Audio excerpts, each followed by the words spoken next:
India America വ്യാപാര കരാർ American president Donald Trump അങ്ങിരുന്ന് പ്രഖ്യാപിച്ചു. ഇവിടെ ട്രംപിന്റെ ഫ്രണ്ട് അത് സ്ഥിരീകരിക്കുകയും ചെയ്തു. മോദിയെ കയ്യടികളോടെയാണ് മാലയിട്ടാണ് പാർലമെന്റിൽ വരവേറ്റത്. തീരുവ വിഷയമടക്കം എല്ലാം കോംപ്രമൈസ് ആക്കിയെന്നുമാണ് വിവരം. ട്രംപ് സ്വന്തം നിലയ്ക്കെടുത്ത തീരുമാനമാണ് ഇതെന്നാണ് പ്രതിപക്ഷത്തിന്റെ ആരോപണം.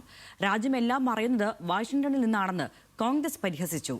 അമേരിക്കൻ പ്രസിഡന്റ് ഡൊണാൾഡ് ട്രംപ് ഏകപക്ഷീയമായി എടുത്ത തീരുമാനമാണോ ഇന്ത്യ-US വ്യാപാര കരാർ എന്നതാണ് ചോദ്യം. ജോൺ മോൻജോസ് തറയ്ക്ക് വോക്സ് പോപ്പുലർ.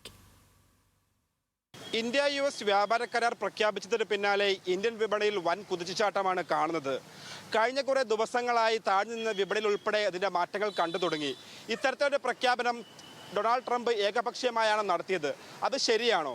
ജനങ്ങളോട് അവർക്ക് പറയാനുള്ളത് കേൾക്കാം. ചില സാധനങ്ങൾക്കൊക്കെ വില കൂടിയിട്ടുണ്ടല്ലോ, അപ്പോൾ അതൊക്കെ ഒന്ന് കുറയും. ഇപ്പോൾ സ്വർണത്തിനാണെങ്കിലും ഇങ്ങനെയുള്ള കരാറുകൾ ഇതൊക്കെ വരുമ്പോഴാണല്ലോ. പിന്നെ പുറത്തുനിന്ന് ഇറക്കുമതി ചെയ്യണ സാധനങ്ങൾക്കാണെങ്കിലും കയറ്റുമതി ചെയ്യണ സാധനം ഒത്തിരി കാര്യങ്ങൾ അങ്ങനെ നടക്കണുണ്ടല്ലോ. അപ്പോൾ വലിയ വലിയ വ്യവസായികൾക്കൊക്കെ ഗുണം ചെയ്യുമായിരിക്കും. യുവതലമുറയൊക്കെ ഇവിടെ നിന്ന് പോകണേണ്. കുറെ കഴിയുമ്പോൾ വയസ്സായ ആൾക്കാർ മാത്രമാവും. അതിനൊക്കെ മാറ്റങ്ങൾ ഉണ്ടാവും.